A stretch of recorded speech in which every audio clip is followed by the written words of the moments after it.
mempersembahkan serial Sandiwara Radio Misteri Mak Rompang. Misteri Mak Rompang. Misteri Mak Rompang.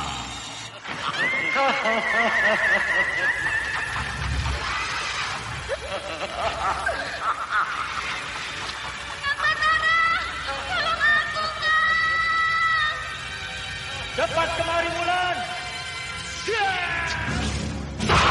Mak Rompang.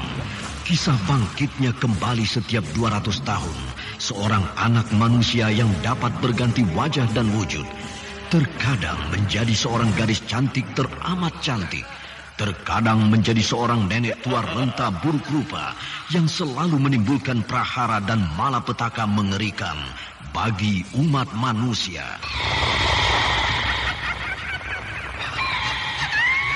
Bahaya, kita dalam bahaya. Sana, cepat tinggalkan tempat ini. Cepat. Tunggu, Kamira. Aku mau menutup warung dulu.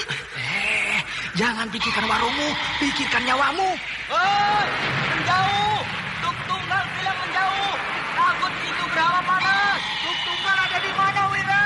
Tuk Tunggal berada di dalam kabut. Hei, menyingkir semua. Menyingkir keluar dari desa.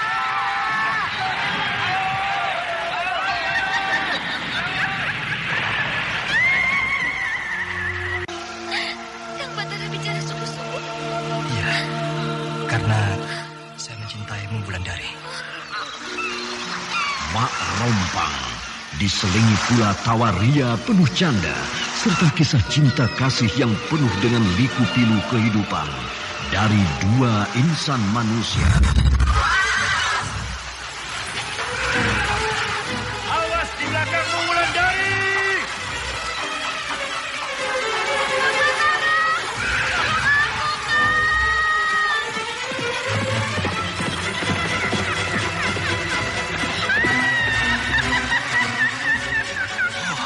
Celaka, Wulandari dibawa lari Mak Rompang. Dia.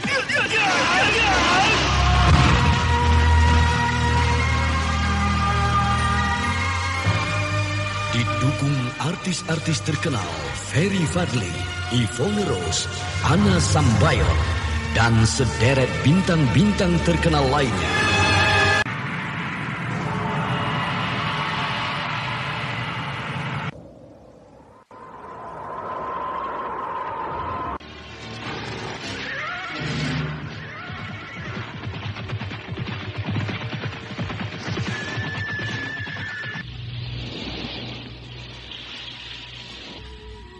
Aku mohon supaya Wulandari dicegah kepergiannya, Ramanda. Kau tunggulah di sini. Karena ibumu Nirupa sedang melakukan sesuatu pada Wulandari. Supaya gadis itu tidak bisa lagi pergi ke negerinya. Jadi bundaku sedang menahan gadis itu di sini, Ramanda. Atas izinku. Ikutilah episode ke-11 Permata Merah Delima. Permata Merah Delima. Permata Merah Delima. Naskah karya Asmadi Syafar. Di seri yang pertama ini didukung oleh Yvonne Rose sebagai Wulandari, Ferry Fadli sebagai Batara, Eli Burhan sebagai Nyisepi, Tata sebagai Aki Patok, Dedi sebagai Kiludira. Anda sekarang Bambang masih Jika mendengarkan sebagai Sandiwara Raden Radio di channel Dario Memori sebagai Kisabrang, 80. Aris sebagai Kisono Keling, dan pembawa cerita Neni Sumardi. Teknik dan montase Indra Mahendra dengan sutradara Denny Denhas. Pada kisah Cahaya Kapak Perunggu telah diceritakan bahwa Raden Wangsadirja akhirnya ingin menyingkirkan istrinya Gandini. Setelah Gandini mencoba mengungkapkannya pada ayahanda Raden Wangsadirja bahwa putra bangsawan itu mulai melakukan pengkhianatan dengan cara menjalin kerjasama dengan pasukan Singasari yang selama ini menjadi musuh besar kerajaan Dharmasraya. Namun Raden Wangsadirja pandai memutar balik cerita itu, sehingga akhirnya Gandinilah yang menjadi buronan kerajaan Dharmasraya. Namun Gandini tidak menyerah begitu saja. Perempuan muda itu ingin meyakinkan kerajaan bahwa dirinya tidak bersalah. Bahkan kini dia membentuk pasukan di Tegalsari untuk menghadapi sepak terjang Raden Wangsadirja, Kisabrang, dan pasukan Singasari. Sementara Gandini dibantu oleh Batara dalam melatih pasukan yang baru dibentuk itu. Namun Namun sayang, Batara tidak dibantu oleh seorang perempuan sakti yang bernama Nyi Sepi. Bahkan Wulandari pun tidak mau bergabung dengan Batara dalam memperkuat pasukan yang baru dibentuk itu, karena kedua orang ini sudah tidak cocok dengan sikap Gandini yang selalu menganggap remeh mereka. Kedua guru dan murid itu sibuk mempelajari kitab Dua Mustika peninggalan Ki Pandai Urat. Kitab yang memberi petunjuk bagaimana melumpuhkan Mak Rompang. Di samping tentang petunjuk ilmu obat-obatan, di dalam kitab itu dikatakan bahwa untuk menghancurkan Mak Rompang hanya ada satu cara, yaitu dengan kapak perunggu. Bahkan Mak Rompang akan lari bila hanya terkena cahaya kapak perunggu itu. Dan akhirnya memang benar. Mak Rompang dapat dilumpuhkan oleh Batara dengan menghujamkan kapak perunggu ke dada Mak Rompang, sehingga Mak Rompang sudah terkubur di dalam kuburnya sendiri tanpa bisa bangun kembali, karena kapak perunggu yang terhujam di dadanya bagaikan memantek Mak Rompang ke dalam bumi. Hari sudah pagi, Kang Batara. Iya, hari sudah pagi. Hutan Gumbak ini sudah terasa tidak angker lagi, seperti ketika Mak Rompang masih ada. Iya, hutan Gumbak ini sudah terasa aman dan damai di pagi ini. Nyi Guru, mana Wulan? Sudah jalan duluan menuju Telaga Sore. Ayo kita susul. Aduh. Ada apa Wulan? Di betisku ada lintah. Lintah itu sudah gemuk mengisap darahku, kan? Iya. Aku baru melihat Wulandari memakai cincin permata delima di jari manis tangan kanannya. Ayo Kang Batara, kita kembali ke Telaga Sore. Aku melihat cincin yang dipakai Wulandari indah sekali. Kau harus hati-hati, Batara. Cincin itu bukan sembarang cincin, tapi cincin bertuah yang jarang tandingannya. Aki Patok. Iya, aku. Aki Patok ada di mana? Aku ada di sisimu, tapi kau dan Wulandari tidak melihatku. Bagus. Aki Patok yakin kalau cincin yang dipakai Wulandari itu bukan sembarang cincin. Aku yakin. Bahkan biasanya cincin semacam itu adalah cincin pengikat janji, Batara. Cincin pengikat janji? Janji apa? Entahlah. Aki Patok tahu dari mana Wulandari mendapatkan cincin itu? Aku tidak tahu. Tapi bisa kau tanyakan pada Wulandari. Hei Kang, kenapa melamun? Tidak. Aku sedang terpesona melihat cincin yang kau pakai itu, Wulan. Dari mana kau dapatkan cincin itu? Oh, ini. Ini pemberian seorang perempuan tua. Siapa perempuan tua itu? Nyi Rupas. Nyi Rupas? Sudahlah. Tidak usah cemas. Nyi Rupas itu orangnya baik. Ayo, kita susul Nyi Guru, kan? Sebaiknya kau selidiki siapa Nyi Rupas itu, Batara. Kenapa begitu, Aki Patok? Entahlah, tapi aku mendapat firasat tidak baik. Sekarang? Lebih cepat, lebih baik. Hei, melamun lagi. Tidak, Wulan. Kenapa Kang Batara banyak melamun pagi ini? Bingung ya? Karena Mak Rompang sudah bisa dikalahkan. Justru aku senang bahwa tugas kita menghancurkan Mak Rompang sudah selesai. Ayo kita susul Nyi Guru. Bagaimana kalau aku kembali ke Tegalsari, Wulan? Kang Batara tidak pulang ke Telaga Sore? Tugasku di sana kan belum selesai. Nanti kalau sudah selesai melatih pemuda-pemuda di sana, aku akan menyusul kau ke Telaga Sore. Bagaimana? Ya, pergilah. Betul, kau tidak marah. Hiya! Wulan! Hiya! Tampaknya Wulandari marah padaku. Biarkan saja, Batara. Lebih penting menyelidiki dari mana kekasihmu mendapat cincin permata delima itu. Iya, Ki Patok. Tapi aku juga harus kembali ke Tegalsari. Aku harus memimpin latihan olah keprajuritan di Tegalsari. Ya, terserah padamu lah. Yang mana yang harus kau dahulukan? Kita ke Tegalsari sambil menyelidiki siapa Nyi Rupas itu. Ayolah.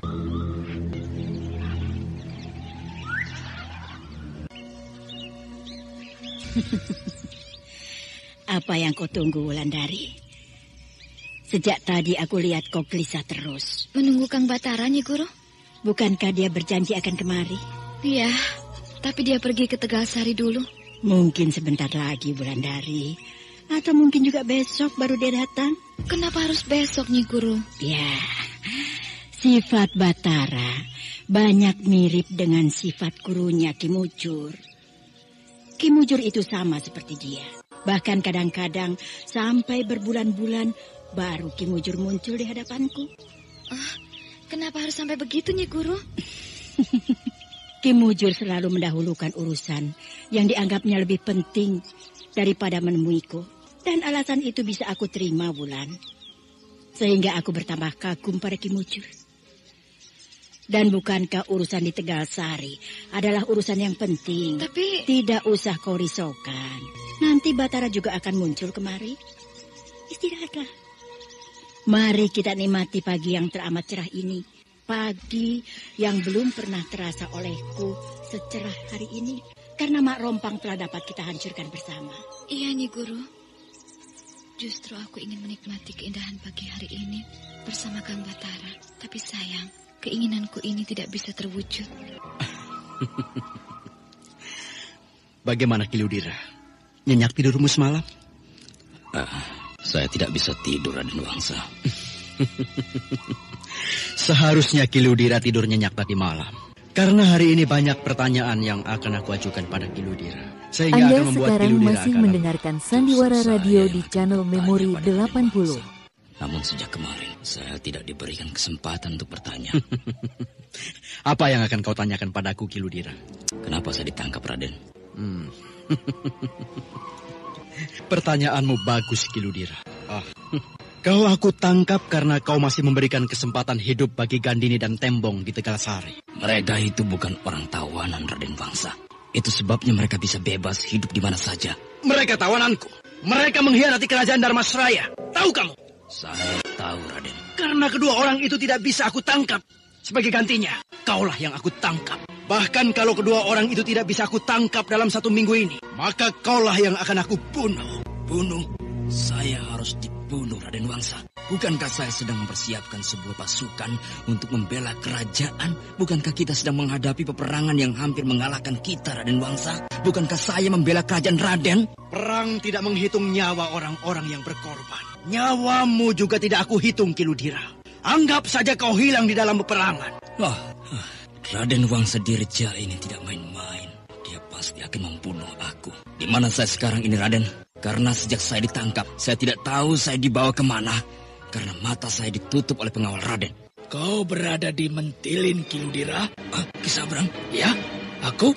Kau tidak usah terkejut melihat aku. Saya terkejut karena saya ditangkap oleh orang-orang Dharmasraya sendiri. Sejak tadi Raden Wangsa sudah mengatakan kepadamu bahwa kau ditangkap karena kau memberikan kesempatan hidup pada kedua orang pengkhianat kerajaan Dharmasraya. Apa kau belum mengerti juga? Saya tidak mengerti. Kalau kau tidak mengerti, besok pagi kau akan mengerti ketika kau sudah berdiri di bawah tiang gantungan. Besok? Bukankah kata tadi bahwa Raden Wangsa harus menangkap Gandini dan Tembong dulu? Kalau kedua orang itu tidak tertangkap, baru saya dihukum mati. Aku tidak peduli dengan syarat itu. Bagaimana nih, Raden? Kenapa saya harus dihukum mati besok? Sudahlah, Ki Ludira. Mati seminggu lagi dengan mati besok pagi. Bukankah hal yang sama? Aku sedang berhadapan dengan orang-orang apa sebenarnya ini? Aku tidak mengerti. Mereka sangat membenci Gandini dan Tembong.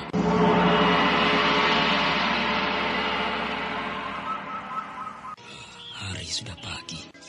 Sebentar lagi aku akan menjalani hukuman mati di tiang gantungan. Kalau aku mati pagi ini, tidak satu orang Tegalsari pun tahu. Nasib. Seorang pengawal datang kemari. Mungkin dia menjemputku untuk dibawa ke bawah tiang gantungan. Ya, pengawal ini datang menjemputku.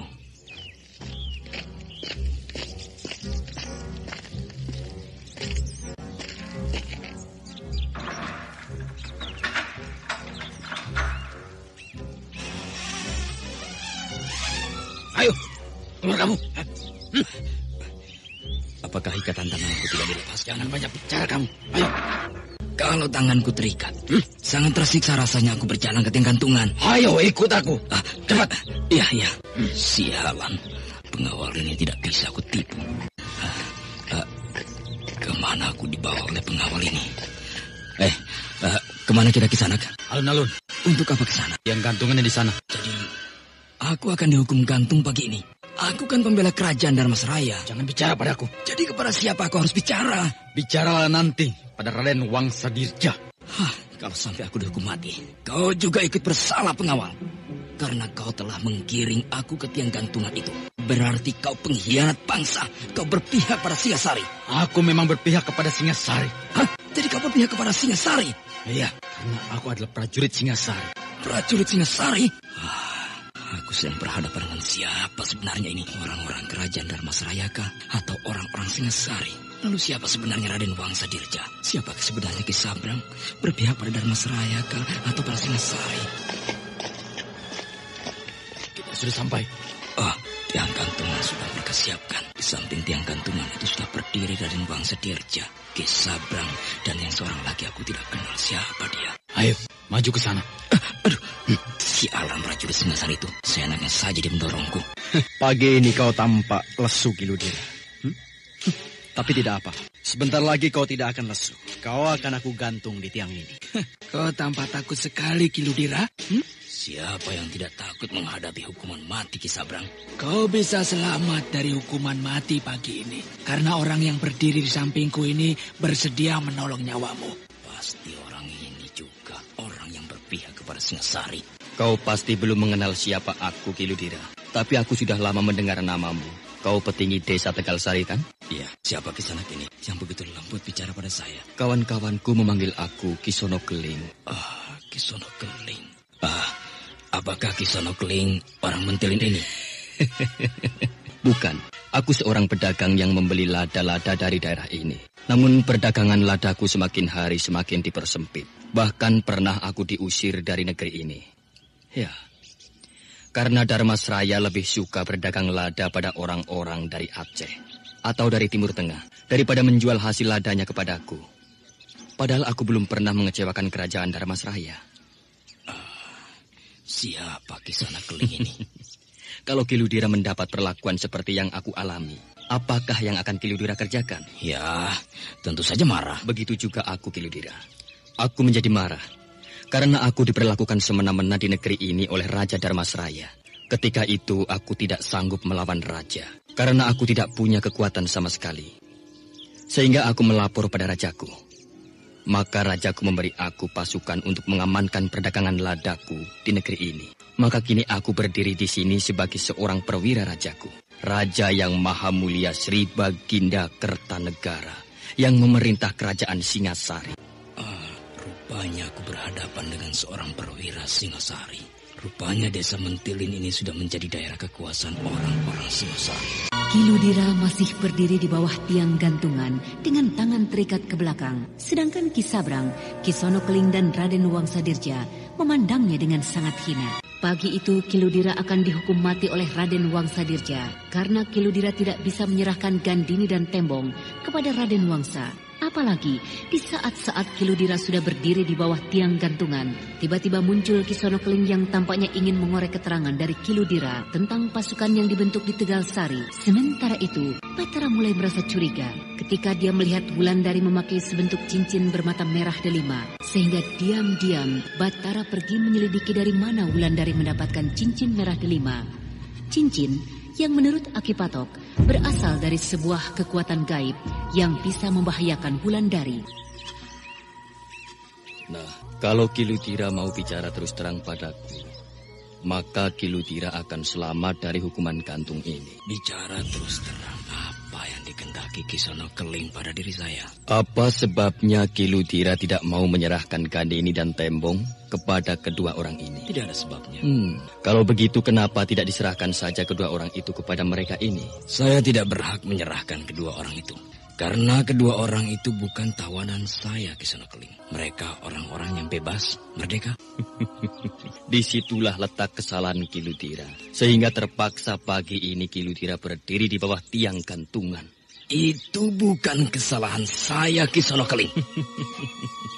Baik, kini aku ingin bertanya. Untuk apa mereka membentuk pasukan di Tegalsari? Untuk melawan Singasari, bukan? Tentu. Ini sebuah kesalahan lagi yang Kiludira lakukan. Karena Kiludira memberikan izin pada mereka untuk berbuat seenaknya di Tegalsari. Sudahlah Kisono Keling. Kalau dipaksakan, apa yang Kisono Keling inginkan pada saya tidak akan pernah bisa saya penuhi. Sayang memang. Apalagi pagi ini Kiludira harus mengakhiri hidup Kiludira di bawah tiang gantungan ini. Aku menyesal tidak bisa berbuat apa-apa untuk menyelamatkan Kiludira. Silakan. Saya tidak pernah merasa menyesal, Kisono Keling. Kalau hidup saya harus berakhir seperti ini. Aku baru bertemu dengan orang seperti Kiludira. Sehingga dengan terpaksa, aku harus melaksanakan hukuman gantung ini. Silahkan Raden Wangsa. Tapi yang aku tidak bisa mengerti, kenapa Raden Wangsa dan Ki Sabrang bisa berpihak kepada Singasari? Sebaiknya aku tidak menjawab pertanyaanmu. Tidak ada gunanya bagimu. Karena sebentar lagi kau akan mati. Gantung dia! Dengan cepat kedua algojo yang sudah siap dari tadi melaksanakan tugasnya, tali gantungan sudah dikalungkan ke leher Kiludira. Sementara kedua kaki dan tangan laki-laki itu masih terikat. Kini saatnya Kiludira akan menjelang ajal. Dengan cepat, seorang algojo menarik papan tempat Kiludira berdiri, sehingga leher Kiludira terjerat dan tercekik. Namun dengan cepat pula sebuah bayangan putih menyambar tubuh yang malang itu. Lalu sekali sentak, tali maut yang berada di leher Kiludira telah putus. Bahkan Kisono Keling, Ki Sabrang dan Raden Wangsadirja serta orang-orang yang menyaksikan tidak bisa berbuat apa-apa karena kejadian itu begitu cepat. Mereka baru sadar ketika Kiludira sudah hilang dari pandangan mereka. Kiludira melayang jauh bagai anak panah yang lepas dari busurnya, lalu menghunjam jatuh di sebuah hutan sepi tanpa ada seorang pun di dekatnya. Sudah mati kagum. Sudah berada di alam lain kagum. Hutan. Aku berada di sebuah hutan. Mungkin hutan ini adalah hutan di alam baka. Kau belum mati, Kiludira? Siapa gadis cantik di hutan sepi ini? Di mana aku ini sebenarnya? Kiludira. Kiludira tidak mimpi. Dan Kiludira belum mati. Cubitlah tangan Kiludira. Pasti akan merasa sakit. Anda sekarang masih mendengarkan Sandiwara Radio di channel Memori 80. Tadi aku sudah digantung. Aku telah menyelamatkan Kiludira tadi. Jadi di saat akan digantung tadi tubuh Kiludira, lalu aku bawa kemari. Apa iya gadis secantik dan selembut ini bisa melakukannya? Nah, kini pulanglah Kiludira. Aku harus pulang kemana, Nyai? Hutan ini belum pernah aku masuki. Kalau Kiludira berjalan lurus saja ke sana, maka Kiludira akan bertemu dengan seseorang. Orang itu yang akan mengantarkan Kiludira pulang. Apakah orang itu berasal dari desa Mentilin? Bukan, Mentilin sangat jauh dari sini, Kiludira. Mungkin 1 hari perjalanan baru akan sampai ke sana. Bukankah baru saja aku berada di bawah tiang gantungan di tengah alun-alun desa Mentilin? Iya. Kenapa? Tidak usah lagi Kiludira pikirkan kejadian itu. Yang penting, Kiludira sudah selamat dari kekejaman kelompok orang-orang tamak. Kemana gadis itu? Tiba-tiba saja hilang dia. Dengan siapa sebenarnya aku berhadapan tadi? Dedemit penghuni hutan inikah? Atau... tapi dia sudah menyelamatkan diriku dari... Betul juga kata gadis tadi. Aku melihat seorang laki-laki di tepi hutan ini. Dan laki-laki itu juga melihat aku. Batara! Batara! Kiludira! Kiludira, sedang apa Kiludira di sini? Aku tersesat, Batara. Aku tidak tahu aku berada di mana sekarang ini. Kiludira sekarang sedang berada di lereng Bukit Patah, di dekat lembah Meratap. Bukit Patah? Oh, jauh sekali aku tersesat. Kiludira dari mana? Aku diculik oleh Ki Sabrang dan Raden Wangsadirja. Lalu aku dibawa ke Mentilin. Bahkan tadi pagi aku akan digantung oleh mereka. Lalu bagaimana Kiludira bisa berada di hutan ini? Sedangkan jarak antara Mentilin dengan hutan ini sangat jauh. Aku diselamatkan oleh seorang gadis. Dia sambar aku ketika leherku sudah dikalungi tali gantungan. Lalu, ya entah bagaimana aku dan gadis itu berada di hutan ini. Betul begitu? Betul. Gadis itu berpakaian kain sutra putih atau kain sutra jingga? Pakaiannya kain sutra jingga yang panjang hingga menutupi tumitnya. Gadis itu cantik? Cantik sekali. Wajahnya agak pucat? Bahkan pucat sekali, seperti tidak ada darahnya. Kalau bicara selalu tersenyum? Batara, kau kenal dengan gadis itu? Kiludira, jawab dulu pertanyaanku.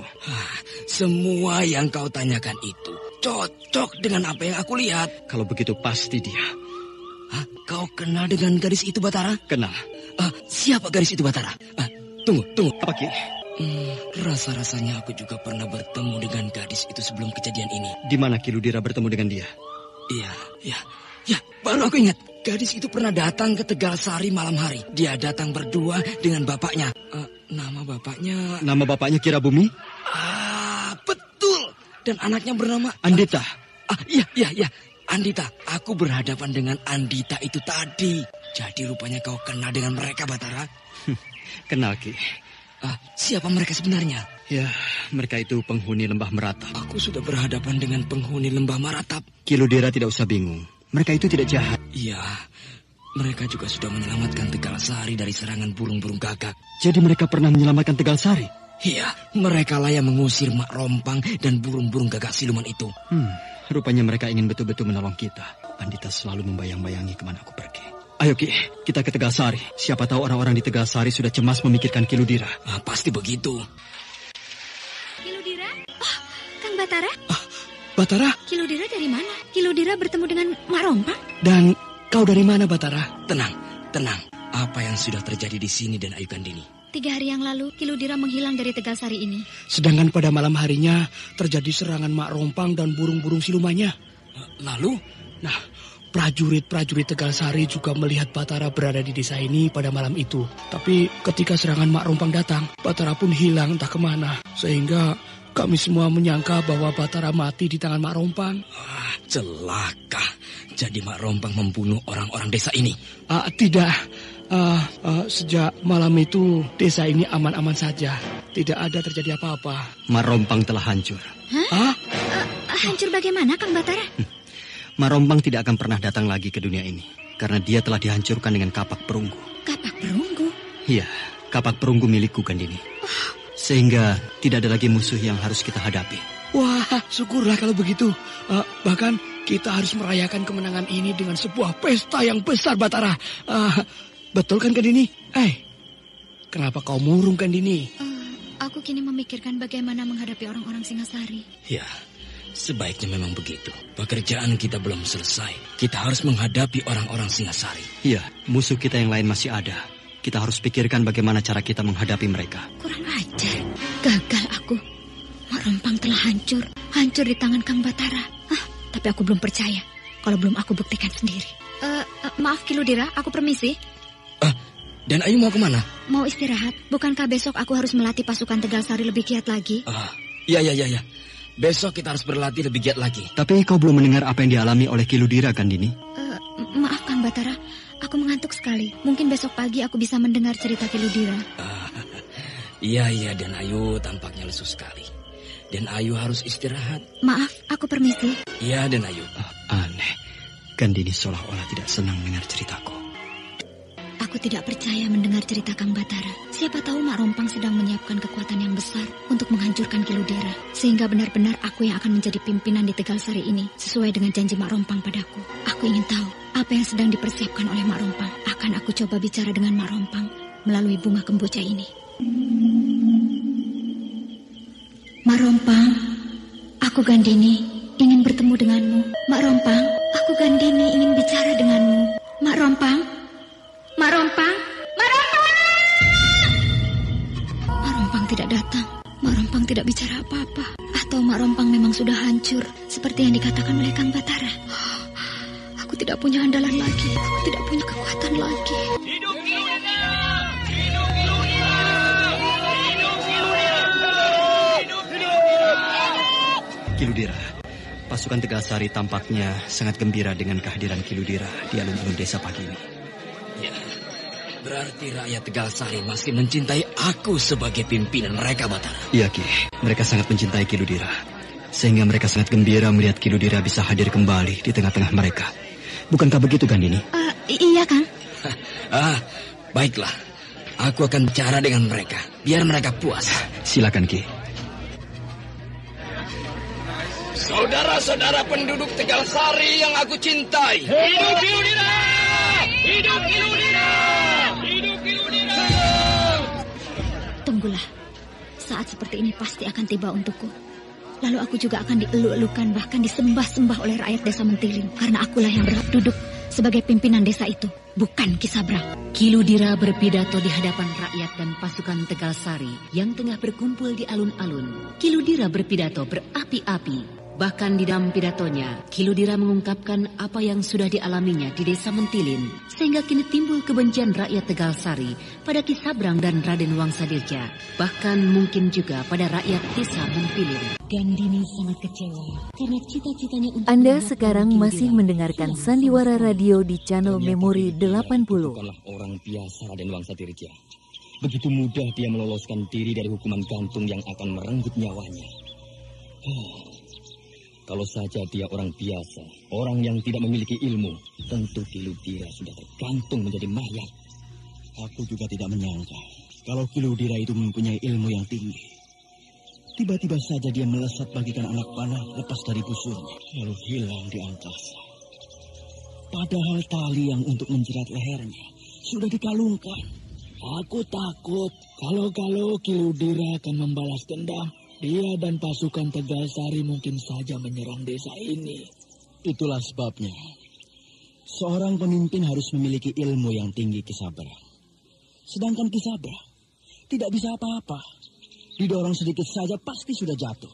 Iya, sebenarnya Ki Sabrang juga mempunyai ilmu yang dimiliki Kiludira. Hanya saja Raden Wangsa belum menyaksikannya. Masa iya Ki Sono Keling? Iya. Tanya saja pada orangnya sekarang. Betul Ki? Entahlah, aku tidak tahu. Nah, inilah contoh sebuah kerendahan hati dari seorang yang berilmu tinggi. Padahal Ki Sabrang benar-benar memiliki ilmu seperti yang dimiliki Kiludira. Ki Sono Keling tidak main-main. Aku tidak pernah bicara bohong, Raden. Ketika terjadi kesalahpahaman antara perwira Singasari dengan Ki Sabrang, maka Ki Sabrang pernah dibakar hidup-hidup oleh pasukanku. Sabrang bisa hilang dari gumpalan api yang mengamuk, dan seperti kita lihat sekarang, Ki Sabrang sehat-sehat saja tanpa kurang suatu apapun. Betul begitu Ki Sabrang? Iya, kejadian itu hanya kebetulan saja. Untung aku belum pernah berbuat yang sangat menyinggung perasaan Ki Sabrang. Kalau tidak, bisa celaka aku. Kejadian itu Mak Rompang yang menolongku. Kalau Mak Rompang tidak ada, tentu aku akan jadi arang. Dengan ilmu yang dimiliki Ki Sabrang, tentu Ki Sabrang akan bisa menghadapi Kiludira. Bila pasukan Tegal Sari menyerang desa ini. Iya, tapi untuk menghadapi pasukan Tegal Sari, tentu aku sendiri tidak sanggup di sana Keling. Iya. Bukankah di Mentilin ini juga ada pasukan? Hanya saja pasukan Mentilin harus berlatih setiap hari kalau mau memenangkan sebuah peperangan. Sedang yang aku lihat sekarang ini, tidak ada latihan olah keprajuritan di sini. Yang ada hanya prajurit-prajurit yang mondar-mandir membawa senjata tanpa ada tujuan apa-apa. Iya. Tapi tentu aku bisa minta bantuan pasukan Singasari. Kalau Tegal Sari benar-benar menyerbu kemari. Oh, itu persoalan kecil Ki Sabrang. Jangan khawatir. Tampaknya Raden sangat gelisah pagi ini. Apakah ada sesuatu yang mengganjal perasaan Raden? Tidak. Kecuali persoalan Kiludira. Kalau menilik pakaian yang Raden kenakan, tampaknya Raden akan bepergian jauh hari ini. Iya. Aku harus kembali ke kota raja. Aku harus melaporkan persoalan Kiludira ini pada kerajaan, supaya Kiludira bisa mendapat hukuman yang setimpal. Iya. Bagus, Raden. Itu tindakan yang terpuji. Tapi ingat, Raden. Jangan Raden laporkan keadaan pasukan Singasari di sini. Kalau saja berita itu sampai ke kota raja, maka Raden akan berurusan dengan kami, orang-orang Singasari. Ki Sono Keling tidak usah mencurigai aku. Aku perlu bicara begitu, Raden. Aku perlu mendapat kepastian dari Raden Wangsadirja, karena ini menyangkut nyawa pasukanku. Sekali lagi Ki Sono Keling, tidak usah khawatir urusan itu. Terima kasih, Raden. Raden akan aman sepanjang perjalanan menuju ke kota raja. Ki Sono Keling mau kemana? Aku harus memberitahu pasukan Singasari yang sedang berjaga-jaga, supaya Raden Wangsa dan rombongan diberikan keleluasaan pergi ke kota raja. Sialan, ternyata dia masih mencurigai kita, Ki Sabrang. Sebenarnya tidak juga, Raden. Ki Sono Keling itu hanya berjaga-jaga. Karena tanggung jawab ribuan pasukan Singasari berada pada pundaknya. Tapi dia masih tidak percaya padaku. Dengan kelonggaran yang diberikan oleh pasukan Singasari dalam perjalanan Raden ke kota Raja nanti, itu berarti bahwa Kisana Keling masih mempercayai Raden Wangsa sebagai kawannya. Iya. Oh, Raden Wangsa Dirja dan Kisana Keling sangat percaya kalau aku mempunyai ilmu seperti Kiludira, sehingga mereka tampaknya percaya kalau desa ini diserbu oleh Tegal Sari, aku dapat mengatasinya. Aku harus minta bantuan kepada Mak Rompang. Aku harus bicara pada Mak Rompang. Cara apa yang harus aku tempuh menghadapi musuh-musuhku nanti? Mak Rompang. Kembang kemboja pemberian Mak Rompang sudah berada di tanganku. Aku ingin Mak Rompang datang malam ini ke hadapanku. Mak Rompang, datanglah malam ini. Aku butuh pertolongan Mak Rompang. Mak Rompang, dengarlah seruanku ini, Mak Rompang.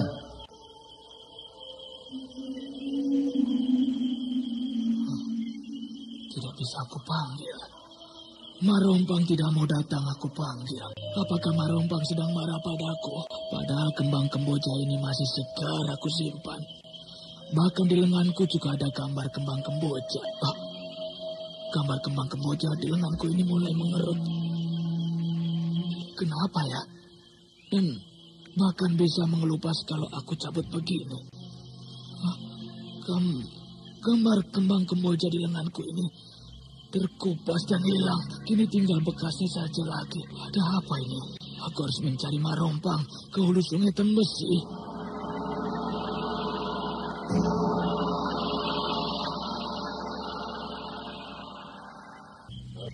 Mau kemana kau besok pagi, Gandini? Aku ingin menemui ibuku. Di mana? Aku belum tahu. Mungkin di rumah kakek di desa Tanah Retak. Untuk apa kau ke sana, Gandini? Bukankah jalan ke sana sudah sangat berbahaya? Di mana-mana ada pasukan Singasari. Dan di mana-mana ada mata-mata kerajaan untuk menangkapmu. Aku ingin minta doa selamat supaya dalam penyerbuan Kementilin nanti, aku dan kita semua dalam keselamatan. Apakah tidak bisa kau undur pergi ke sana? Itu sudah menjadi kebiasaanku sejak dulu. Sebaiknya kau batalkan saja, Gandini. Kenapa begitu, Kang Batara? Menurut keterangan mata-mata Tegal Sari, orang-orang Mentilin sedang mengawasi desa ini, terutama mengawasi gerak-gerikmu. Pasti itu ulah Raden Wangsa Dirja dan Ki Sabrang. Aku juga menduga begitu, karena pangkal persoalannya terletak padamu dan tembok. Kalau begitu, aku berangkat malam ini. Malam ini? Siapa kawanmu? Ini kawanku, keris pusaka peninggalan almarhum Ki Rekso. Hah? Kenapa, Kang? Apa yang aneh pada keris pusakaku ini? Kerismu memang keris bertuah, tapi aku melihat sesuatu di lenganmu. Oh, di lenganku? Iya, aku melihat sebuah gambar bunga di lenganmu. Kang Batara melihat gambar bunga kemboja di lengan kananku ketika aku mencabut keris ini. Boleh aku melihatnya? Kalau Kang Batara melihat gambar kembang kemboja ini, Kang Batara tidak akan tahu makna gambar ini. Apa salahnya aku perlihatkan? Apalagi gambar kembang kemboja ini bagus sekali. Kau kenapa, Gandini? Mukamu pucat. Kau sakit? Tidak. Mungkin hanya penglihatan Kang Batara saja, karena cahaya api unggun ini mulai redup. Mukamu bertambah pucat. Kau pasti sakit. Mari aku lihat gambar bunga di lenganmu itu. Silakan. Nih. Oh, gambar kembang kemboja. Kau pasti terkena kutukan Mak Rompang. Kang Batara rupanya tahu arti gambar ini. Gambar ini adalah lambang Mak Rompang. Dari mana Kang Batara tahu? Aku pernah mempelajari tentang Mak Rompang. Aku harus bersiap untuk mengelak setiap pertanyaan yang memojokkanku. Kau betul-betul tidak merasa sakit? Entahlah, tapi aku merasa biasa-biasa saja. Sejak kapan gambar ini ada di lenganmu? Entahlah, aku tidak tahu. Sudah lama? Sudah, belum lama. Kapan? Kemarin? Kemarin lagi? Atau seminggu yang lalu? Atau sebulan yang lalu? Entahlah, mungkin seminggu yang lalu. Berarti kau baru kena. Kau baru saja diincar oleh Mak Rompang. Dan kau telah selamat. Karena Mak Rompang sudah musnah. Iya, Mak Rompang sudah musnah. Mau aku obati? Obati? Apakah aku sakit? Maksudku, aku hilangkan gambar bunga kemboja di lenganmu itu. Biar saja, Kang. Bukankah gambar bunga kemboja ini bagus sekali? Buat apa kita menyimpan sesuatu yang bagus, kalau asalnya dari sesuatu yang tidak bagus? Ya, kalau Kang Batara bisa menghilangkannya, cobalah. Baik. Sampai kapanpun Kang Batara tidak akan bisa menghilangkan gambar bunga ini. Maaf, aku pegang tanganmu. Tidak apa-apa. Belum pernah aku dipegang seperti ini oleh Kang Batara. Tangannya begitu kuat, begitu erat dia menjepit tanganku. Pantas dia Dia sebagai seorang pendekar yang mempunyai ilmu tinggi. Sudah lama aku mendambakan kejadian seperti ini. Sayang Kang Batara tidak pernah mengetahuinya. Gandini? Iya? Kau melamun? Tidak. Kau pasti melamun, karena sudah berkali-kali aku memanggil namamu. Kau diam saja. Iya, mungkin aku melamun. Maksudku, aku sedang memikirkan perjalanan ke Tanah Retak nanti. Setelah aku obati penyakit di lenganmu ini, silakan kau berangkat ke desa Tanah Retak. Iya. Nah, apakah kau bawa kembang cempaka gading yang kau pinjam dariku dulu? Iya, bawa. Mana dia? Ini? Iya. Sialan, Kang Batara ingat pada benda ajaib itu. Kalau tidak, sudah jadi milikku. Tapi aku bodoh juga. Kenapa aku bilang ada? Kenapa tidak aku bilang saja sudah hilang? Mungkin karena aku sangat terpesona oleh kegagahan Kang Batara. Sehingga aku tidak sempat untuk berbohong. Nah, sudah hilang gambar kembang keboja di lenganmu ini. Hilang? Bagaimana bisa hilang? Aku hanya mengoleskan kembang cempaka ini pada gambar itu, sehingga dia hilang tanpa bekas. Ini suatu pertanda bahwa Mak Rompang memang sudah musnah. Sampai lambang kesetiaan yang diberikannya di lenganku juga ikut musnah. Tapi bunga cempaka itu juga bunga yang sakti. Dia bisa menghapus lambang kehebatan Mak Rompang di lenganku ini. Sekarang pergilah ke desa Tanah Retak sebelum hari terang tanah. Iya, aku ingin sekali memiliki kembang cempaka gading itu. Sebaiknya aku minta saja terang-terangan. Gandini, kau melamun lagi? Apakah boleh aku memiliki kembang cempaka gading itu, Kang Batara? Ini? Iya, boleh kan untuk penjaga diri? Ya, ambillah kalau kau suka. Terima kasih, Kang. Asal kau jaga baik-baik. Selama ini pun aku jaga baik-baik kembang cempaka gading ini. Karena aku tahu kembang ini adalah kembang pusaka. Cepatlah pergi, sebentar lagi hari akan pagi. Iya, aku berangkat. 2 hari aku menempuh perjalanan. Akhirnya sampai juga aku kemari, di hulu Sungai Tembesi. Kini aku harus lebih ke hulu lagi. Aku harus sampai di air terjun Sungai Tembesi ini. Lalu aku akan masuk ke tempat persemayaman Mak Rompang.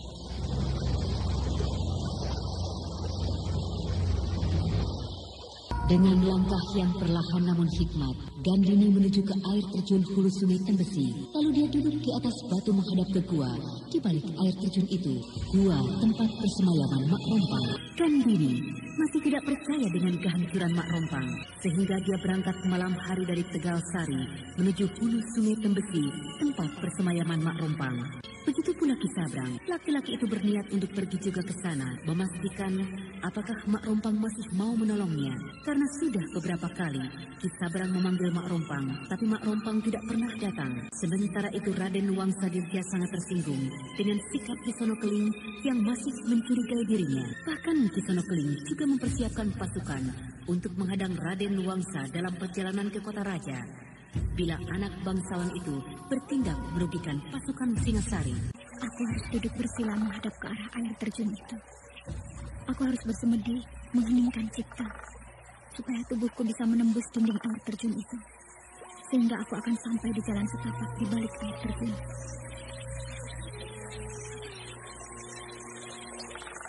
Ya! Ya!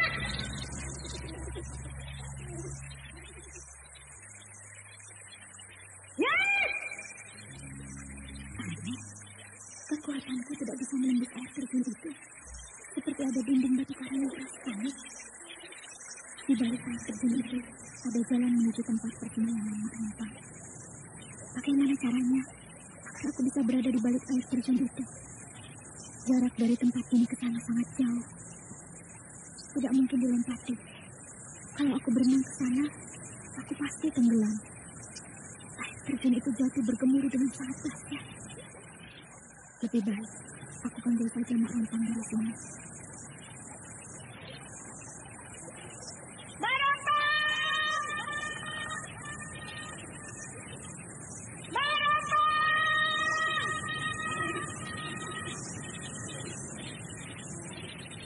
Mak Rompang! Mak Rompang!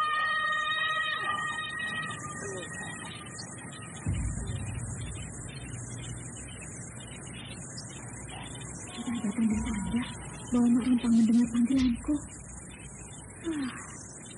Ya, aku terjun saja ke air itu. Lalu akan aku coba berenang sampai ke balik air terjun. Ya! Tubuh Gandini timbul tenggelam di antara air terjun yang jatuh bergemuruh.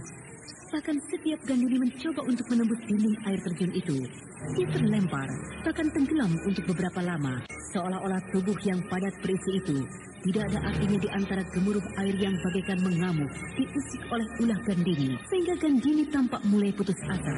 Namun anak Kirekso itu rupanya belum menyerah. Dia bulatkan tekadnya, lalu dia kumpulkan seluruh tenaganya untuk bisa menembus dinding air terjun. Dia mulai mengamati bila saat dinding air terjun itu jatuh tidak begitu deras. Ketika saat yang dinanti tiba, Gandini memacu tenaganya. Dia berenang bagai kesetanan, sehingga tubuhnya melaju dengan kencang, menerobos dinding air yang tidak begitu tebal, sehingga Gandini berhasil sampai ke balik air terjun. Cepat dia berpegang pada sebuah batu yang ada di balik sana, lalu dia naik ke atas batu yang tidak terendam air itu, sementara tamparan air terjun yang jatuh menghantam keras tubuh dan mukanya. Tapi perempuan muda itu tidak peduli. Dia melata bagaikan cicak di antara batu-batu di pinggir dinding yang berwarna gelap.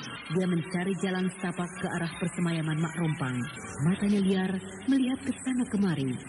Namun sayang, jalan yang dia cari tidak ada kecuali dinding-dinding batu yang penuh ditumbuhi lumut. Gandini duduk terengah-engah. Dia tampak letih sekali. Bahkan tiba-tiba tubuhnya terkulai dan dia pingsan karena kehabisan tenaga. Di mana aku? Kau berada di tempatku. Siapa Ki? Aku bernama Kilumut. Kenapa aku bisa berada di ruangan ini? Bukankah aku tadi berenang di air terjun? Ya, aku bawa kau kemari.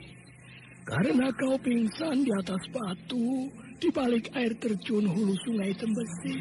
Pingsan? Lalu di mana air terjun itu? Air terjun itu jauh berada di atas kepala kita. Jadi rumah ini berada di bawah air terjun hulu sungai Tembesi? Iya. Aku tadi tidak mengerti. Nanti kau juga mengerti. Kenapa aku berada di dalam rumah ini? Rumah yang kusam dan gelap. Seluruh dinding rumah ini terdiri dari batu. Dan rumah ini tidak ada pintu dan jendelanya. Hah? Bagaimana caranya aku keluar nanti dari dalam rumah ini? Nanti kau akan bisa keluar. Rumah ini gelap, hanya diterangi oleh sebuah lampu kecil di sudut itu. Kenapa Kilumut menolong aku? Sebenarnya aku menolongmu untuk membalas budi baik bapakmu, Gandini. Oh, Kilumut tahu namaku? Kilumut kenal dengan bapakku? Bapakmu almarhum bernama Kirekso, bukan? Iya, di mana? Di mana Kilumut mengenal bapakku? Dulu, di Mentilin. Kirekso pernah menolong aku. Ketika aku dipukuli orang-orang desa, ketika bertemu dengan aku di tengah sawah pada malam hari. Malam hari? Ya. Apa yang Kilumut kerjakan malam hari di sawah? Orang-orang desa itu sedang mencari belut. Lalu aku mencegahnya, sehingga terjadilah pertengkaran. Lalu aku dipukuli rame-rame oleh mereka. Ya, untung ada bapakmu. Kalau tidak, aku pasti mati di tangan mereka. Karena mereka akan membakar tubuhku dengan obor yang mereka bawa. Ya, almarhum bapakmu itu baik sekali, Gandini. Aku tidak bisa melupakan kebaikannya itu. Nah, untuk membalas budi baik bapakmu, maka aku berkewajiban menolongmu. Apalagi aku lihat tadi kau sudah pingsan dan terapung-apung di air terjun. Oh, rupanya aku pingsan tadi. Apakah Kilumut orang desa Mentilin? Oh, bukan, Gandini. Apakah Kilumut memiliki sawah di Mentilin? Tidak. Lalu, kenapa Kilumut mencegah orang-orang desa itu mencari belut di sawah? Oh. Kenapa Kilumut tertawa? Apakah pertanyaanku salah? Semua orang tentu akan bertanya sepertimu itu. Sehingga pasti orang itu akan mentertawakan aku. Dan juga kamu pasti mentertawakan aku. Kalau kamu mengetahui hal itu. Nah, sebelum kamu mentertawakan aku, lebih baik aku tertawa lebih dulu. Aku tidak mengerti maksud Kilumut. Ya, semua orang yang waras pikirannya pasti menyalahkan aku, Gandini. Karena aku melarang orang memanen belut di sawah milik mereka sendiri. Sehingga pantaslah kalau mereka memukuli aku. Tapi yang mereka tidak tahu bahwa aku adalah Raja Belut. Hah? Kau tidak percaya? Kalau begitu, perhatikanlah wujudku baik-baik.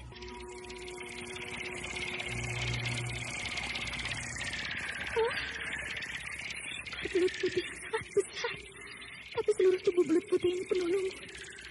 Sudah kau lihat wujudku yang sebenarnya, Kandini? Sudah. Kalau begitu, aku akan kembali ke wujud yang tadi. Wujud sebagai manusia.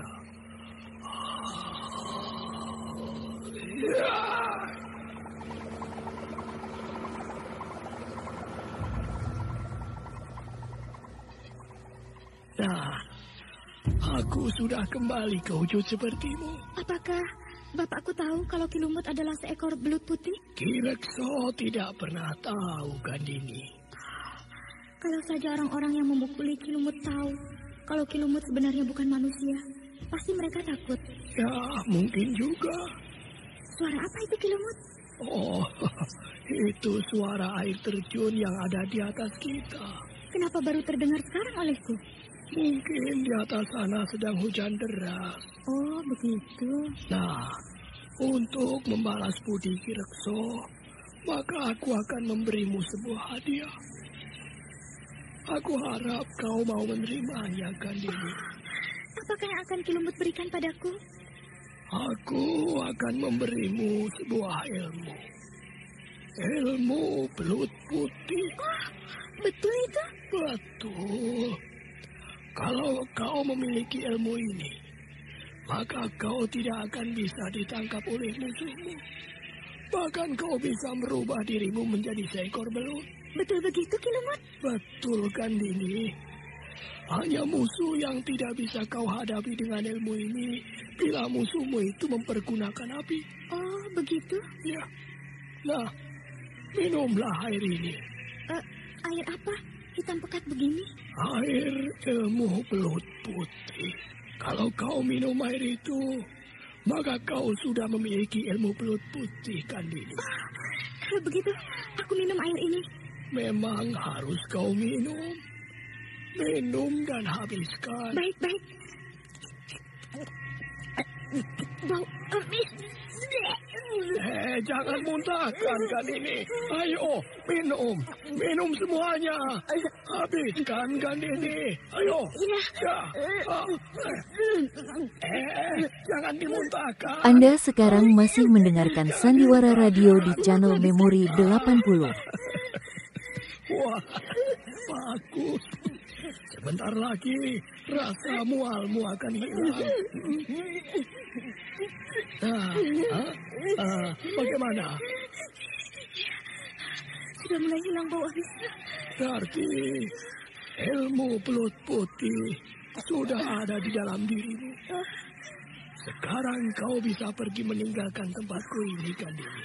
Bagaimana caranya pergi dari rumah ini, Ki Lumut? Pintu rumah ini tidak ada. Itu pintu rumahku. Hah? Sebuah lubang sebesar tongkat itu? Rubahlah wujudmu menjadi seekor belut putih. Maka kau akan bisa keluar melalui lubang itu. Oh, begitu caranya? Baik, akan aku coba merubah wujudku menjadi seekor belut putih. Ya!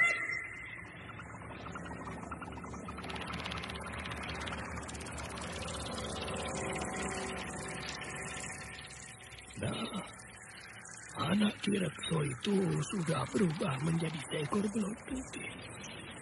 Kini dia berenang keluar melalui lubang itu. Bentar lagi dia akan sampai di dunia luar.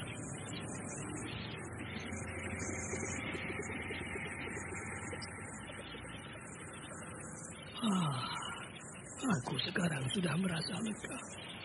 Karena kebaikan bapaknya sudah bisa aku balas.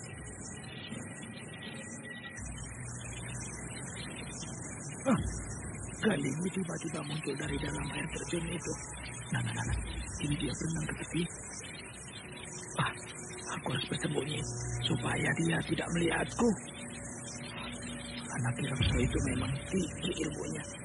Dia tidak tenggelam dihantam air terjun yang deras itu. Bahkan dia berenang-renang tenang saja ke tepi. Kalau saja dia melihat aku, pasti dia akan membunuhku. Bagus, dia tidak melihat aku. Apa yang dilakukannya di sini ya? Apakah dia baru datang dari tempat persembahyangan Mak Rompang? Aku tidak boleh kalah dengan dia. Sebentar lagi aku juga akan sampai di tempat persembahyangan Mak Rompang.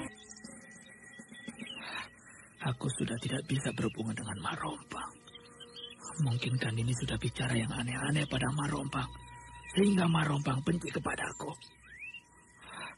Kini aku harus mencari jalan lain untuk menghadapi musuh-musuhku ini. Aku tidak bisa mengandalkan Kisana Keling atau Raden Wangsadirja. Mereka sangat percaya kalau aku juga memiliki ilmu yang tinggi. Dan aku mau kepercayaan mereka itu tidak hilang. Tapi bagaimana caranya supaya aku bisa menghadapi musuh-musuhku dari Tegalasari? Celaka. Kisabrang tampak murung. Ada apa sebenarnya, Ki? Kau perempuan. Tahu apa kau urusan laki-laki, Suni?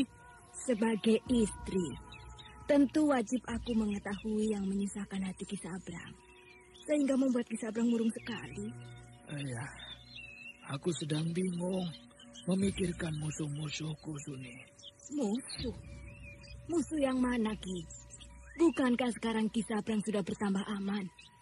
Apalagi Kisono Keling dan Raden Wangsadirja selalu di dekat Kisabrang. Itu yang aku bilang, bahwa kau perempuan, kau tidak akan tahu urusan laki-laki.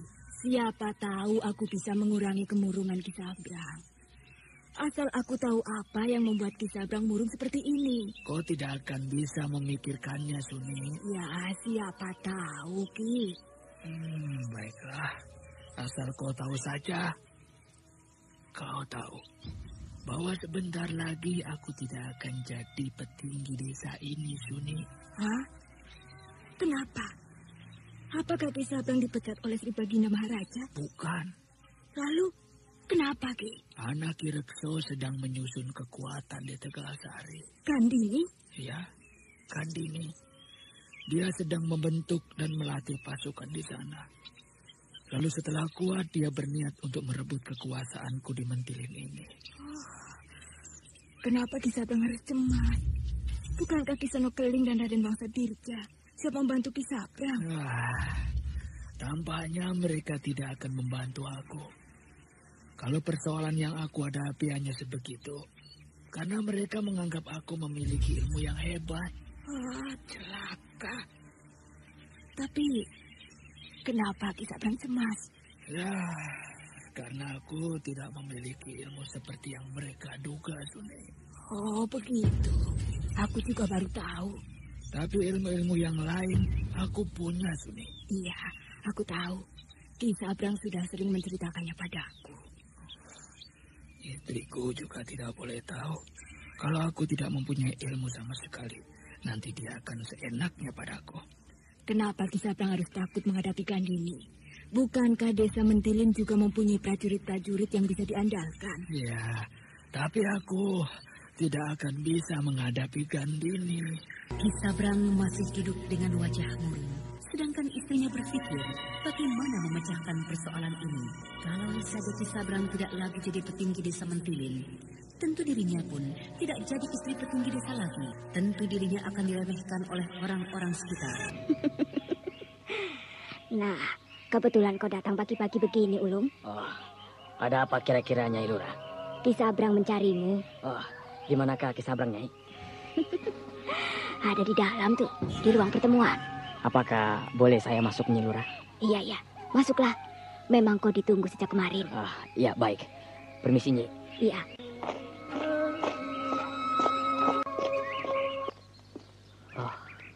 Kisabrang sedang duduk termenung. Pasti ada persoalan yang pelik yang dipikirkan Kisabrang. Kisabrang, saya datang menghadap Ki. Kau, Ulung? Kemarilah. Iya, Ki. Saya haturkan hormat pada Kisabrang. Kau sudah tahu untuk apa kau menghadapku? Belum, Kisabrang. Negeri ini sekarang sedang kacau, Ulung. Kau tahu itu? Iya Ki, tahu Ki. Tapi bukankah kita di sini senang dan makmur? Nah, dengarkan dulu. Iya Ki.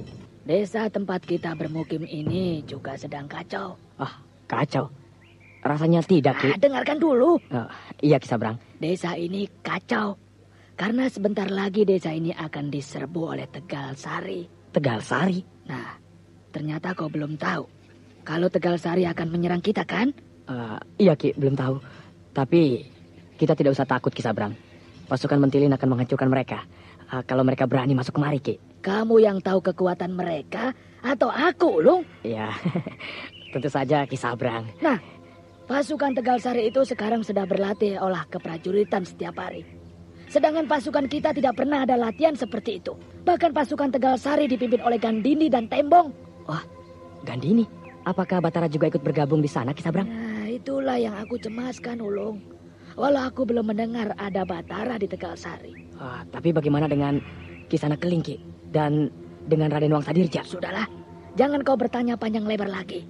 Kau tidak akan mengerti. Kau tidak akan mampu memimpin pasukan Mentilin untuk menghadapi mereka. Iya, Ki. Bila perang pecah antara kita dan mereka, maka aku harus memimpin pasukan Mentilin ini. Untuk itu, aku butuh sebuah senjata pusaka. Senjata pamungkas yang ampuh. Karena aku tahu bahwa Gandini mempunyai senjata pusaka yang ampuh. Senjata peninggalan Ki Rekso. Nah, tugasmu adalah mencarikan aku senjata itu, Ulung. Oh, kemana saya harus mencarinya, Ki? Aku memanggilmu kemari karena aku yakin kau bisa mencarinya. Tapi kemana harus saya cari, Ki? Ulung, ya, Ki. Setiap hari kau ada di mana? Di mana? Ya, di kebun kelapa, Ki. Nah, kau berjudi di sana kan? Ya, kalau berjudi rasanya tidak juga, Ki. Aku tahu kau berjudi. Mengakulah, Ulung. Iya, Ki Sabrang. Saya berjudi setiap hari di sana. Aku tidak mau tahu kau berjudi dengan uang siapa, dengan harta siapa. Asal jangan dengan hartaku saja, tahu? Tentu dengan uang saya sendiri, Ki. Bahkan di sana sekarang saya sudah menjadi bandarnya, Ki. Di tempat perjudian itu tentu kau banyak bertemu dengan beragam orang-orang, ya kan? Bahkan mungkin dengan pengembara, dengan orang-orang yang kalah berjudi, kan? Yang paling banyak di sana adalah orang-orang yang kalah judi, Ki Sabrang. Kalau mereka kalah judi, tentu ada barang-barang yang mereka gadekan, bukan? Iya, tentu, Ki. Nah, coba kau lihat-lihat. Siapa tahu di antara mereka yang kalah berjudi ada yang mau menggadaikan senjata pusaka mereka. Lalu kau bawa kemari, berapa saja akan aku tebus senjata itu. Wah, kalau begitu beres, Ki. Nanti sore aku akan datang membawa barangnya, Ki. Betul? Betul, Ki. Wah, ramai sekali perjudian siang ini, Gamping. Iya, Kang. Bahkan lebih ramai dari kemarin. Sudah ada yang kalah? Banyak, Kang. Tapi belum ada tanda-tanda mereka butuh modal tambahan. Yang duduk di sudut itu siapa? Wah, entahlah, Kang. Tapi yang jelas bukan orang sini. Coba kau selidiki. Dari mana dia? Untuk apa, Kang Ulung? Tampaknya dia hampir kehabisan modal. Dari tadi dia memang kalah terus, Kang. Tapi belum ada tanda-tanda dia akan menggadaikan hartanya pada kita, Kang. Nah, kau lihat. Dia kalah lagi. Iya, dia kalah lagi. Nah, Gamping. Dia mulai berdiri. Dia melihat ke sana kemari. Pasti dia butuh modal tambahan. Iya ya, Kang. Bawa dia kemari. Iya, Kang. Ya. Ini juragan saya ke sana. Iya. Kebetulan kalau begitu. Kisana perlu apa? Sejak tadi aku main judi dadu di sini. Aku kalah terus. Terus? Ya, mungkin nasib lagi sial. Oh, bukan nasib Kisanak yang sial. Hanya tempat duduk Kisanak yang menghadap kemari itu yang tidak membawa mujur. Oh, begitu? Iya, aku sering memperhatikan. Setiap orang yang duduk menghadap kemari pasti kalah. Walau dia pintar bermain dadu sekalipun. Oh, begitu. Kenapa? Apakah Kisanak akan mencoba lagi? Iya, ingin juga. Cuma, aku sudah kehabisan modal. Aku bisa membantu Kisanak mencarikan modal tambahan. Betul? Betul. Bagaimana caranya? Asal ada barang berharga yang bisa Kisanak gadaikan padaku. Lalu? Kalau Kisanak menang, barang itu Kisanak tebus lagi. Tapi kalau Kisanak tidak menebusnya sampai nanti sore, maka barang itu jadi milikku. Aku tidak punya apa-apa. Mungkin Kisanak bisa pulang dulu, mengambil barang yang akan Kisanak gadaikan padaku. Rumahku jauh. Di mana rumah Kisanak ini? Aku bukan orang sini. Oh, Kisanak berasal dari mana? Aku berasal dari Dermaga Batanghari. Jauh sekali. Iya, sangat jauh. Atau, aku gadaikan ini saja.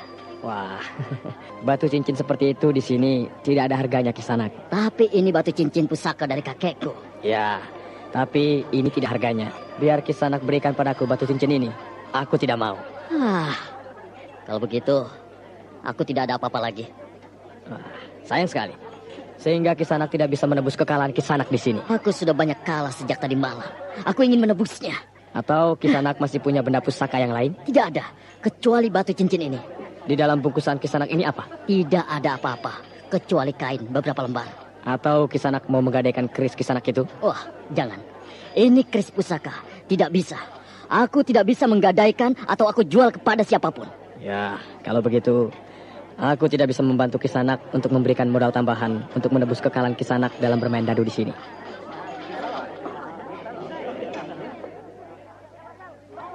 Dia mulai bimbang, Kang. Dia meraba-raba bulu kerisnya, Kang. Ya, biar saja. Kita pura-pura tidak butuh. Dia mau pergi, Kang. Cepat cegah kambing. Kisanak, tunggu. Ada apa? Jangan pergi dulu. Ada apa? Jangan pergi dulu. Aku tidak punya apa-apa lagi.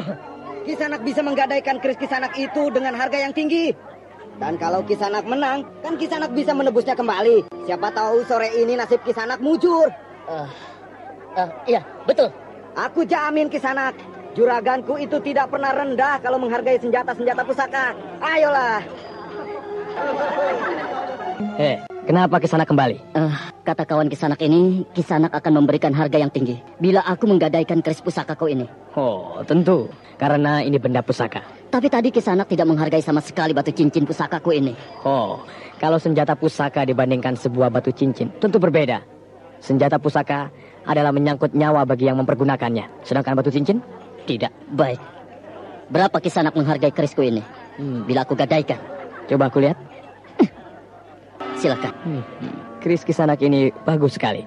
Pasti Kisanak tidak mau dijual dengan harga yang murah, bukan? Oh, tentu. Nah, kalau begitu, Kisanak ikut aku. Kemana? Ke tempat orang yang berani memberi harga tinggi untuk senjata pusaka seperti ini. Baik. Siapa namamu dan dari mana asalmu? Nama saya Duki. Saya berasal dari Dermaga Batanghari. Jauh juga kampungmu. Betul, kau mau menggadaikan senjata pusakamu itu padaku? Betul, Ki Lurah. Cuma, kalau keris saya ini tidak bisa saya tebus, saya akan merasa sedih karena tidak ada senjata yang menemani saya berjalan jauh. Apa sebenarnya kerjamu, Diku?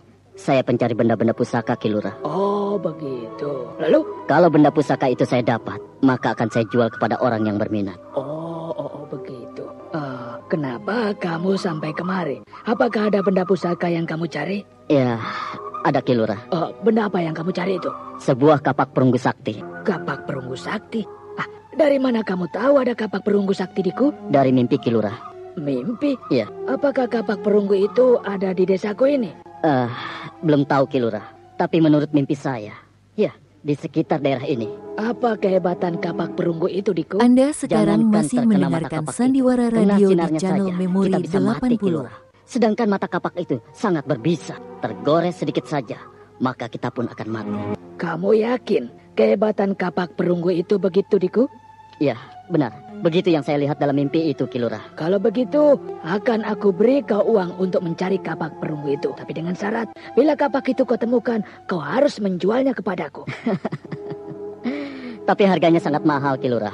Karena saya menempuh bahaya. Aku akan bayar berapapun harganya. Ini, untuk sementara untukmu. Cukup? Wah, ini lebih dari cukup, Ki Lurah. Kapan kau akan membawa kapak perunggu itu padaku? Paling lama sebulan lagi, Ki Lurah. Baik, akan aku tunggu. Tapi ingat, kalau kau jual kepada orang lain, maka nyawamu taruhannya. Percayalah, Ki Lurah. Saya tidak akan menjualnya kepada orang lain. Lalu bagaimana dengan keris saya ini, Ki Lurah? Bawa sajalah. Tapi uang yang aku berikan itu jangan kau pergunakan untuk berjudi lagi ya. Iya, Ki Lurah. Diku meninggalkan rumah Kisabrang. Sedangkan Kisabrang tampak tersenyum puas. Di matanya terbayang bagaimana dia menghancurkan musuh-musuhnya dengan kapak perunggu itu nanti. Bahkan kalau perlu Raden Wangsadirja pun akan dihancurkannya. Nah, apalagi yang kau butuhkan, Diku? Hari sudah malam, Ki Lurah. Hari memang sudah mulai malam.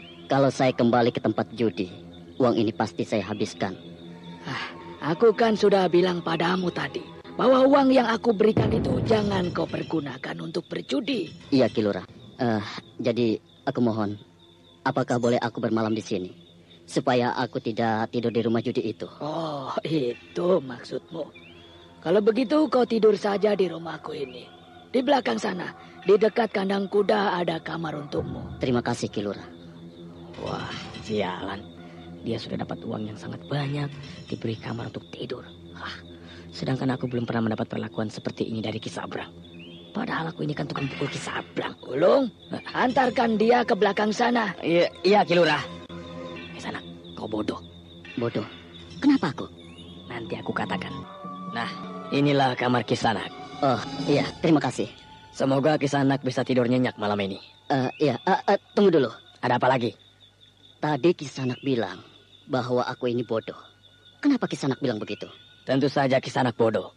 Karena Kisanak tidak berani menebus kekalahan Kisanak di tempat judiku. Sehingga Kisanak memilih untuk tidur di kamar ini pada malam begini. Aku rasa aku sudah beruntung hari ini. Uang yang diberikan Ki Lurah kepadaku sudah lebih dari kekalahan yang aku alami di tempat judi Kisanak. Karena langkah lebih baiknya kalau uang itu Kisanak pergunakan untuk menebus kekalahan tadi siang. Sehingga uang Kisanak akan bertambah banyak lagi. Bagaimana ya? Apakah aku kembali saja ke rumah judi itu? Tapi kalau Ki Lurah datang nanti kemari melihat aku, lalu dia lihat aku tidak ada. Aku akan celaka. Jangan dipikir lagi. Ayo. Sebaiknya aku di sini saja. Aku ingin tidur. Pasti kau takut kalah lagi, ya kan? Atau Kisanak sedang memikirkan bagaimana mendapatkan kapak perunggu itu? Tidak. Aku hanya istirahat yang banyak untuk bisa menempuh perjalanan yang jauh ke tempat kapak perunggu itu. Kalau hanya menempuh perjalanan jauh, tidak usah Kisanak mengumpulkan tenaga banyak. Dalam perjalanan pun Kisanak bisa tidur di bawah pohon atau di atas batu. Bila Kisanak lelah. Aku kan sendiri Kisanak. Jadi aku harus istirahat banyak. Kecuali bila aku ada kawan. Kalau Kisanak butuh bantuan, aku bersedia menemani Kisanak mencari kapak perunggu itu. Betul? Betul. Baik. Besok pagi Kisanak temani aku mencari kapak perunggu itu. Akan aku temani.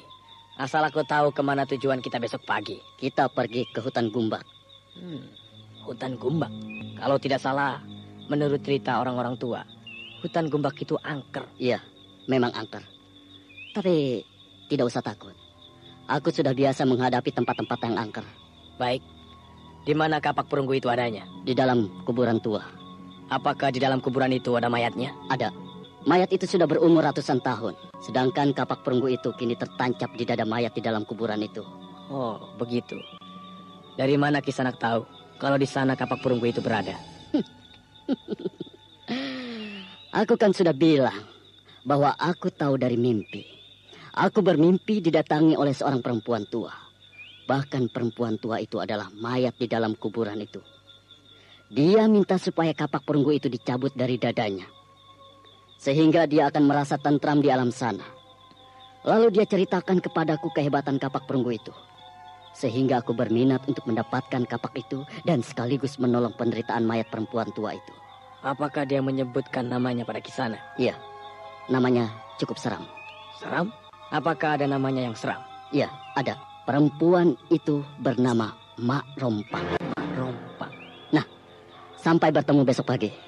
Kisanak tidak jadi berjudi malam ini. Aku mau tidur. Aku berharap di dalam tidurku nanti aku bermimpi lagi dengan Mak Rompang. Sehingga kau bisa bertanya kepada dia jalan menuju hutan Gumbak. Kalau cuma ke hutan Gumbak, aku tahu jalannya. Oh, betulkah? Betul. Bagus kalau begitu. Nah, apalagi? Tidak ada yang harus Kisanak pikirkan malam ini kan? Iya. Nah, mari kita bermain judi lagi di tempatku. Kita bergembira malam ini. Tetapi... Begini, kalau Kisanak takut kalah, Kisanak bawa saja uang itu separuh. Yang separuhnya lagi, Kisanak tinggalkan di sini. Sehingga kalau Kisanak kalah, maka uang Kisanak tidak habis. Tetapi... Ayolah Kisanak. Kisanak pasti untung kalau main lagi malam ini.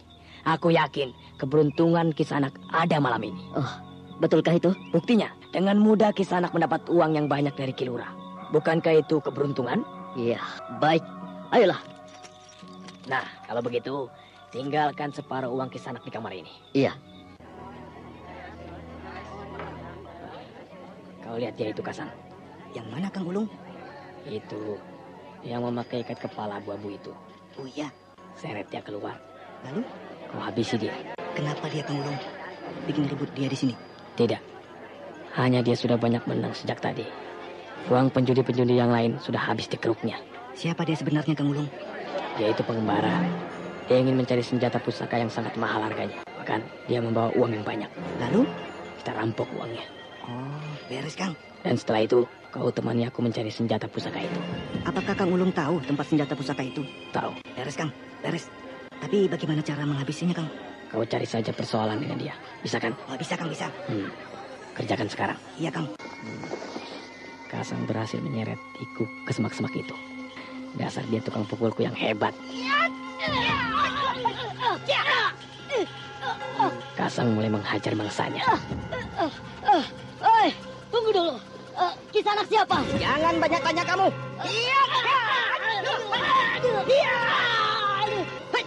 Oh, tidak ada suara lagi. Mungkin lawannya sudah mati. Coba aku lihat ke sana. Bagaimana, Kasang? Beres, Kang. Siapa kau? Aku. Kau rupanya. Apa kau pikir semudah itu kau mencari untung di tempatku ini, ha? Setelah kau mati, maka aku akan mendapatkan kapak perunggu itu. Kau tidak akan bisa. Tidak akan bisa mendapatkan kapak perunggu itu. Percayalah. Aku pasti mendapatkannya, Kisanak. Diku, kau dengar? Aku pasti mendapatkannya. Dia sudah mati, Kang. Bagus. Besok pagi, kau jemput aku ke rumahku. Lalu kita sama-sama mengambil senjata pusaka itu. Beres, Kang. Nah, ini untukmu. Wah, terima kasih, Kang. Sebentar lagi, uang Diku di kamar itu akan jadi milikku. Sialan, kuda Kisabrang itu merikik terus. Seolah-olah dia tahu kalau aku akan mengambil uang di dalam kamar itu. Diam kau. Sepertinya kau tidak kenal aku. Dasar binatang.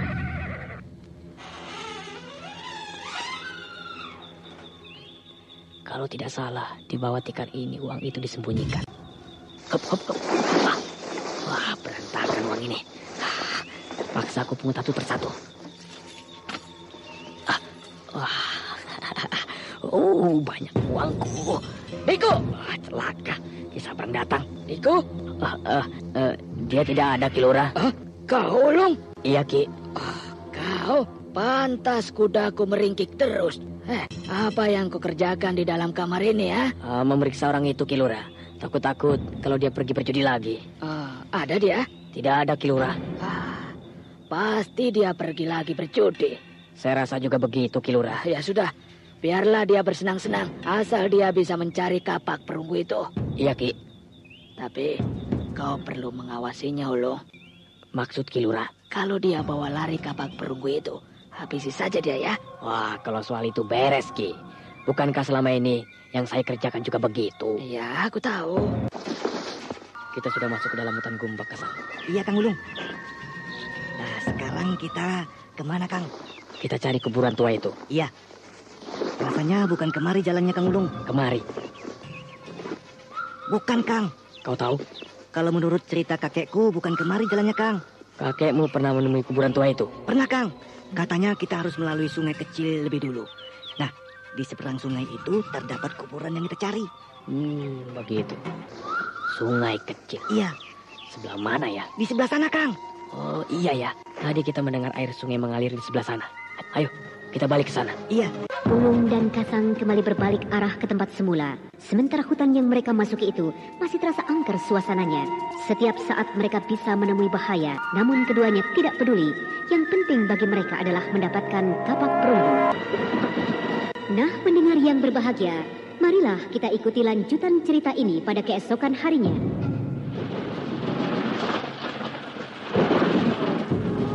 Demikianlah tadi serial Sandiwara Radio Misteri Mak Rompang episode ke-11 Permata Merah Delima. Dipersembahkan oleh Denhas Adia Suara bekerja sama dengan PT Sinar Effendi Murni, produsen tablet obat kuat Aladina, obat terlambat bulan Menpas Kapsul, tablet obat kuat dan pegal linu Duta Rema, dan jamu godok cap gorila. Terima kasih atas perhatian Anda. Sampai jumpa.